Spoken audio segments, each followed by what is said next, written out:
Hey everybody, this is Eric Schweitzer from TheGamer.com editorial team, and I'm here with newsboy George Foster, talking about his favorite game from Summer Games Fest, Prince of Persia: The Lost Crown. Hello, everyone. Is that true? Am I lying?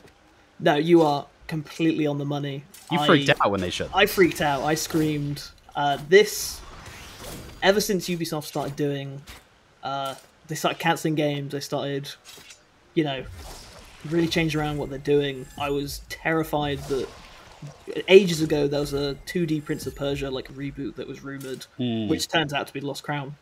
And I was like, that sounds awesome. I'm so on board for that. And I was terrified it got cancelled. So when I saw this and realised what it was, oh my god. And then from Ubisoft Montpellier, the Rayman team, this is just the George game. The actual creators of the original Rayman, right? Did all the Rayman up through Legends and Origins too. Two of the best games ever made. So, there's high hopes on this one, I gotta say. Yeah, so I'm really excited to hear what you have to say. Definitely it's in good hands. I think it's great so far. I'm really on board with it. Here I was just kind of playing around with the different moves. So this is Sargon, brand new Prince of Persia. They've kind of run through the story a couple times in the previews, but basically the prince has been kidnapped, and Sargon and a group of warriors, I think they're called the Immortals, go to rescue him in this fantasy world that they get trapped in. So as you can see, Sargon's got his double swords that you can do a bunch of really cool combos with. He's got a charge attack. He's got a shield break combo, and I think over time you will unlock more combos too. He's also got his bow and arrow, which has an ammo capacity. You run out and you have to pick up more arrows. And he's got his chakram, which you can throw and bounce off objects. That's a cool choice. I want to talk about the time loop mechanic, because obviously that's the Prince of Persia thing. But we might have to see it in action because it's a little bit hard to explain. I guess the simplest way to say it is that Sargon can only rewind himself. Right. Okay. Yeah, so the world doesn't go backwards when you rewind. He only rewinds to his previous position, and you have to set that position. So you set a marker in the world. Okay, I think I saw you doing that at the start there, where you were setting a blue, almost like a portal. Yeah. So you mark where you want your recall point to be, and then when you press the button again, you recall back there. But the technique of it, the intricacy of it, is that you will keep your animation and momentum from wherever you set that point. So if you're mid animation, if you hit your attack button to swing your swords and your swords are halfway through your swing, if you mark that moment, when you go back to it, you'll finish that swing. Okay, that's cool. Yeah, so you can set up these really cinematic combo moves where you are in the middle of a combo, mark a moment, and then, dash to the other side of a guy, hit him back towards your marker, and then rewind yourself and finish. And then finish that combo when you get there. It is more complicated than I thought then, because I from watching the trailer, I thought it's just he's just reversing time as he was, and I figured it was more almost like a teleport move, I guess. So you can use it as a save state too. If you're about to go into a really tricky platforming section with a bunch of spikes and shit, you can, hit the button before you make your first jump. And then if you're about to die, go back. And that's very classic. Yeah, that's very Prince of Persia in that way. But it's way more interesting when you use it in combat to extend your combos, and you can use it to dodge. There's a wall of flames coming towards you, so you mark. You move, and as the wall of flames pass where you marked, you rewind to the other side of it. Stuff like that. Yeah, that's cool. So that's when you get it in your hands, it makes a lot more sense. It is not easy, and you can get away with not using it that much. There's some boss fights and puzzles that will force you to, but you could just button mash your way through a lot of fights, and you have a dodge and a slide too. It's it's a slide move that has iframes, and if you hold it, you'll go into a run, and while you're running, you'll have different attacks. Oh, that's cool. You have a charge attack. I guess, So yeah, because how does the combat feel then? Is it like quite crunchy, quite weighty? It looks it. it is, and what feels really great about it is that his like attack animations feel very like contextual. So if you're like jumping backwards, he'll have a different swing than if you're like moving forwards, you know? So Yeah. it gives it this like really fluid. That was like a counter. Because you've got a Wow. block. Yeah, you've got a block too. And if you perfect timing, it goes into this cinematic counter.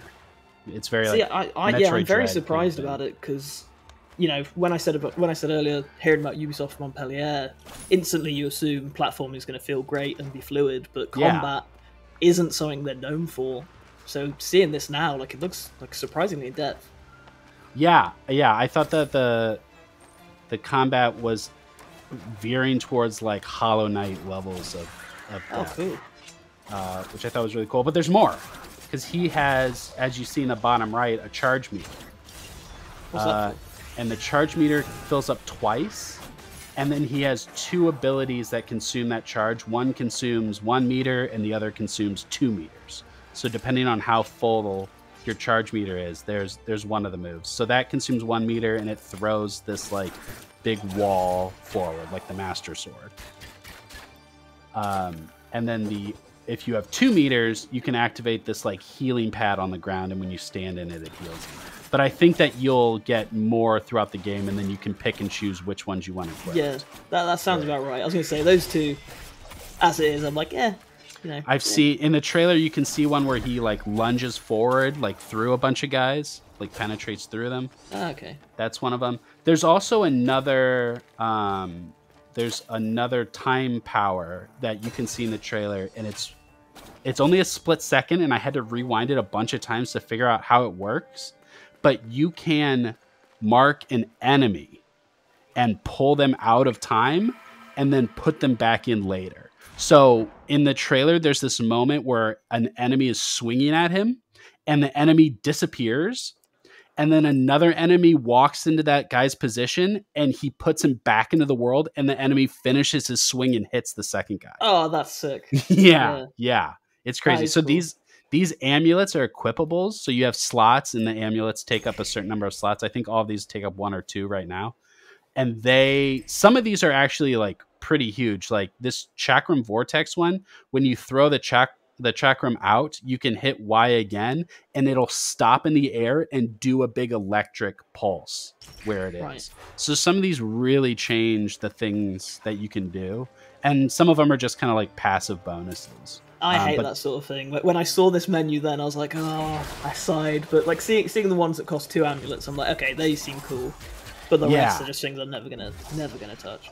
There's one I like. I think I just equipped it, where when you make your mark there, when you go back to it, it creates a laser beam between where you are and where you're going, and damages everything in between the two.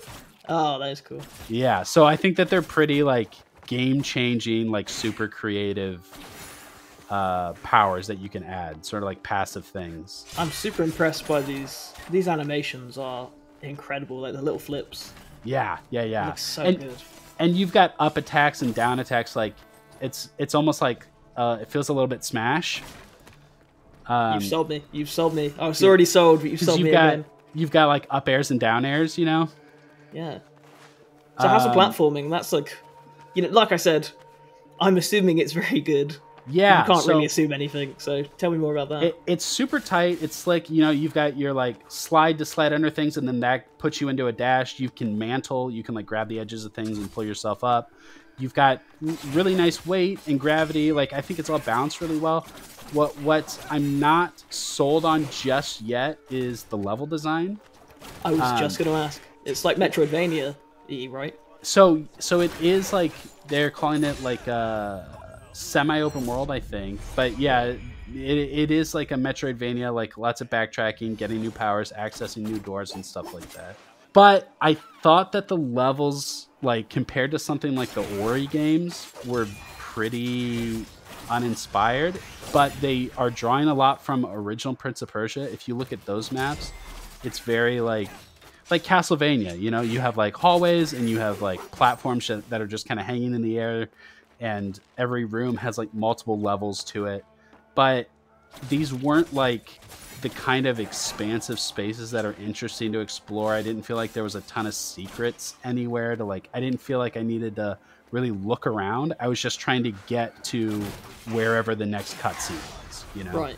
I'm just kind of like moving through these spaces, but I'm not really like engaging with them. That's a shame because it's, you know, the design of everything, like the design of the characters looks great, but I am looking at these environments and like, maybe it's just a bad first, you know, like a uninteresting first level, but it's not very compelling, like I have to say. Yeah, and I mean, there's something you'll see pretty soon where it's like this interactable that will change the shape of a room. It like, and you interact with this little like time thing. I think it's like right here, yeah, and it'll reform all that rubble into what it used to be. And Okay, that's cooler. Cool. Yeah. And I'm sure that there will be like more puzzly moments later where you have to like switch things back and forth or like create, you know, platforming opportunities in the moment. It looks really cool. But yeah, it's still just like, here's a platform, here's a wall to jump on. To some degree, I'm not really sure what I expected, but like I said, I want to compare it to Ori. That's the most, I think that's the most impressive game of this style right now.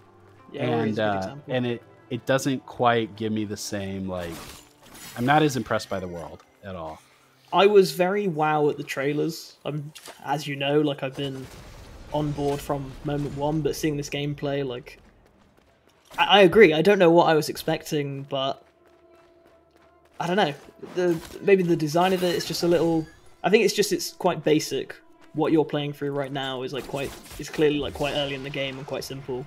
Right. Yeah, it is super early in the game, and like I said, it is very reminiscent of what original Prince of Persia was like. Yeah. Like the 2D Prince of Persia is what they look like. I mean, I still think it looks fantastic. Like I'm still super on board with it, but I don't know if Metroidvania is what I would necessarily want. I think I'd rather just have a more simplistic side scroller than a Metroidvania, like something like Rayman, I guess, that makes you learn and master movement rather than mastering new abilities to return to areas to explore them. Yeah, maybe that's a generalization. But, I don't know how it would play out, but yeah, and I think what the Metroidvania model supports is like more upgrades, more powers, more progression than like a Rayman. That's kind of just like the same from beginning to end. It's just like more focus on the level design, right? Well, it can't be the same thing anyway, just because it's Montpellier. I can't just expect more Rayman everywhere I go. Sure. Sure. So I have to ask you while we're talking about the Lost Crown, what did you think of all the backlash around it? So like you, I mean, it really surprised me. You know, I know that people have an attachment to like the PS2 trilogy, right? Like, but that's not original Prince of Persia, you know? Nope. And since then, we've seen different interpretations of Prince of Persia 2 with like the cel-shaded games and like Jake Gyllenhaal.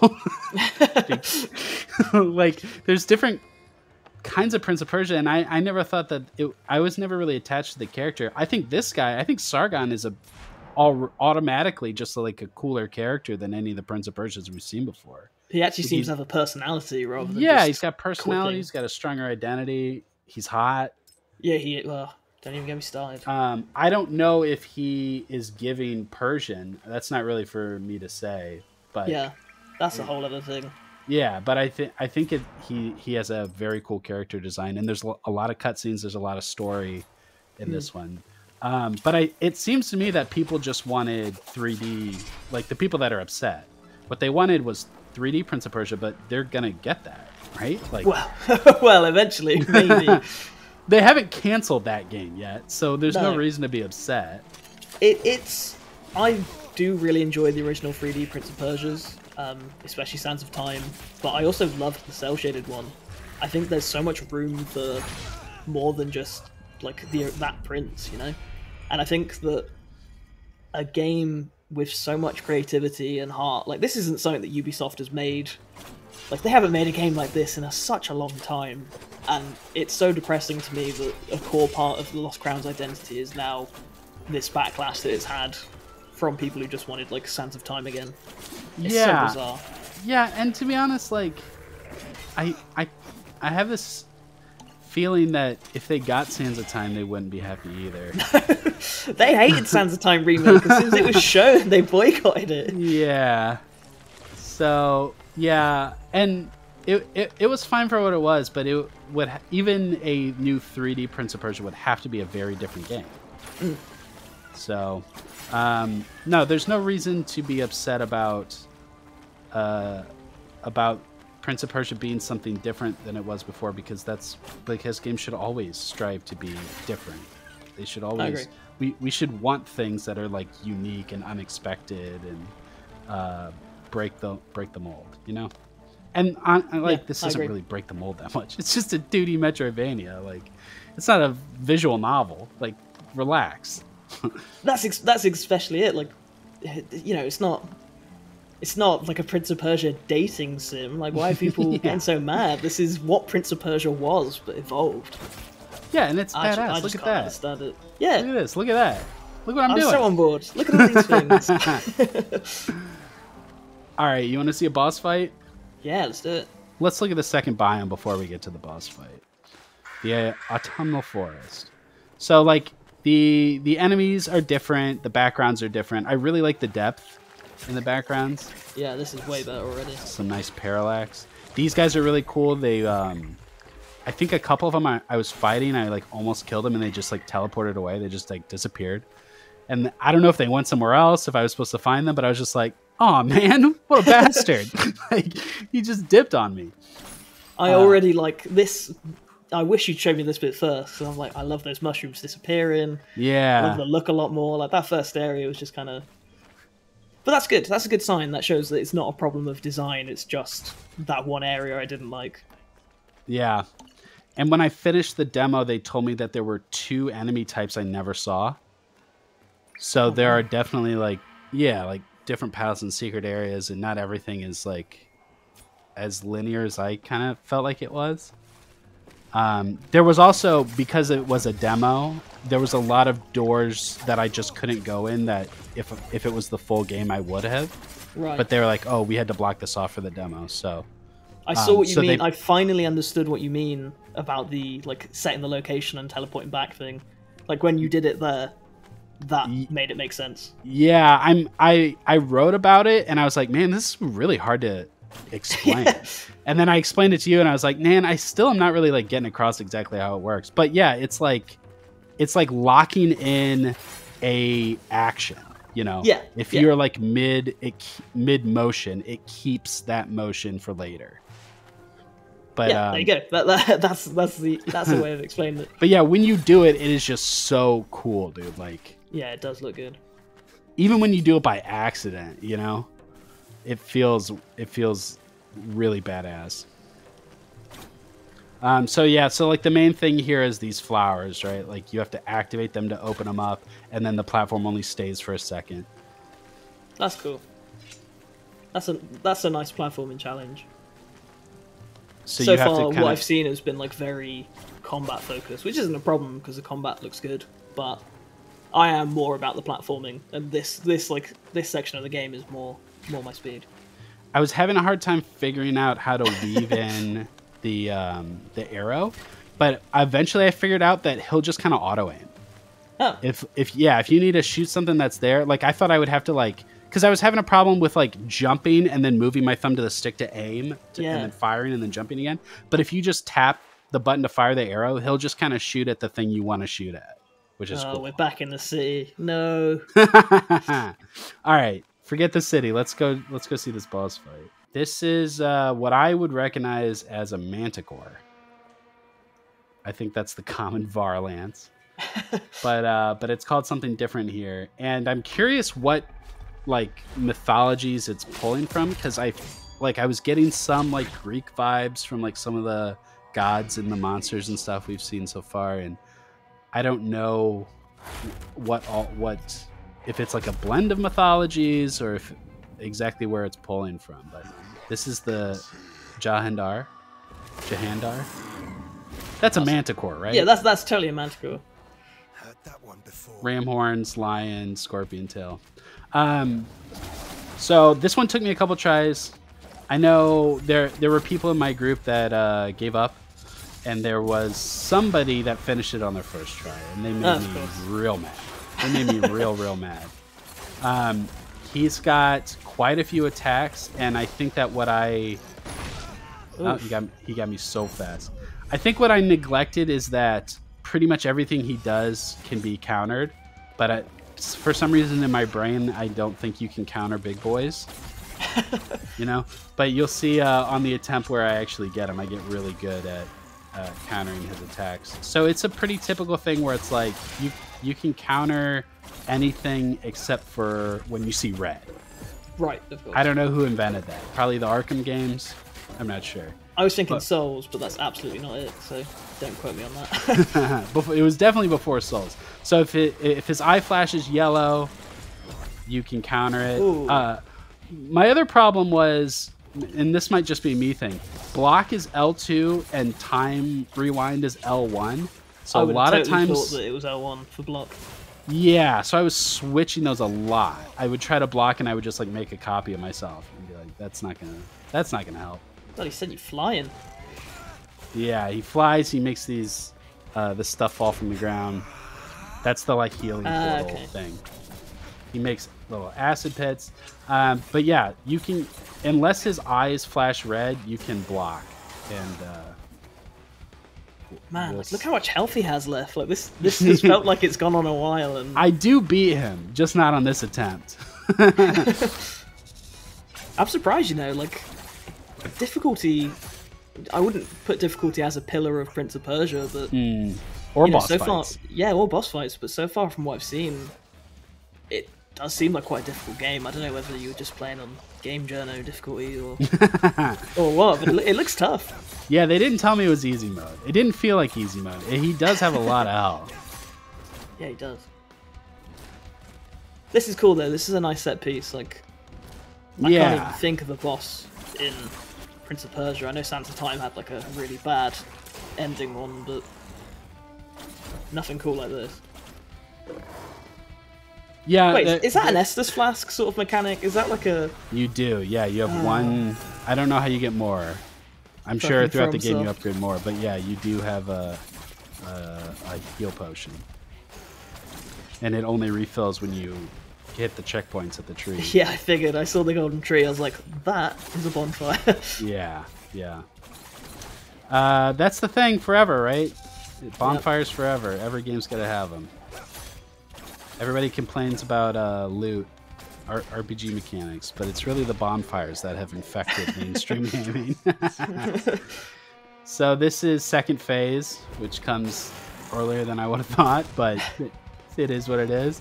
And he's not even at half health. What the hell? Yeah, he gets like 3 new attacks here. This one's really cool. Actually, I was pretty impressed by this thing. So this orb will float back and forth. It's always following you slowly. And when it's over your head for, like, let's say 2 seconds, it'll do this strike straight down on you. But the orb has its own health. So you can kill it. So you're fighting both of these things at the same time, and you're trying to manage, like, if you want to get in hits, like for a while I'm just ignoring the orb, right? And then that. All right, we'll go to the one where I actually get him, and we'll skip ahead a little bit. But eventually, I figure out that the orb can be killed too. That's a counter. That's so cool. Yeah. I love those little bits of animation. It's such a beautiful game. Yeah, so because I'm using the amulet where I can make the chakram do that like electric pulse thing, that's how I decided to deal with the orb. It was a super fast way to just like throw my thing at it, do the pulse around it, and it would just instantly kill the orb, and I could get back to focusing on... Because you can see I have to shoot like 3 arrows at it, and I keep running out of arrows and then having to go pick them back up from wherever I fired them. So then I just started doing like the chakram burst, and now it's gone. Get back into the fight. Yeah, so like for a first boss fight, you know, it's kind of... There's a lot going on. Yeah, there is. Like, I would assume that this is one of the first bosses if that's what they chose for like the Summer Game Fest demo, but like this is a really cool boss. Yeah. Like, bosses have to be one of my favorite things in a game. Like, I hate to say Kingdom Hearts in the video, it's not about Kingdom Hearts, but that comes to mind while watching this, funnily enough. We cannot finish this video until I kill this thing. You realize that, right? No, I gotta see this through. We're not gonna go game journalism difficulty on this one. Everybody has to see me beat this bastard. The dev that was helping me out right about this point, he started just screaming, "Heal! Heal yourself!" Because as soon as this meter on the bottom right hits 2, then I can heal myself, and you know I'm focused on other stuff. I'm sure there's a lot more I could have done with the time. Yeah, I've seen you like chuck it out, but I don't even know how I'd approach using that in this fight. Like, it's so... It's tough. I haven't wrapped my head around it. Oh, no. You watch how low my health is when I do beat this guy. Hell yes. Yeah. Yep. Cool game. Comes out in January, unfortunately. We've got a bit of a wait. Yeah. But, I mean... If this is how far along they are right now, like I have really high hopes for it. It's pretty cool, man. This is my most anticipated 2024 so far. Easily. What's your second most anticipated 2024? Oh god, I don't even know what else is coming out in 2024. But this is number one. That's all I need to know. All right, we'll wrap it up there. Thanks for hanging out. You can check out the full written preview linked down in the description. Thank you so much for watching. Don't forget to like, subscribe, and hit that bell. And visit us at TheGamer.com. That's TheGamer, no space.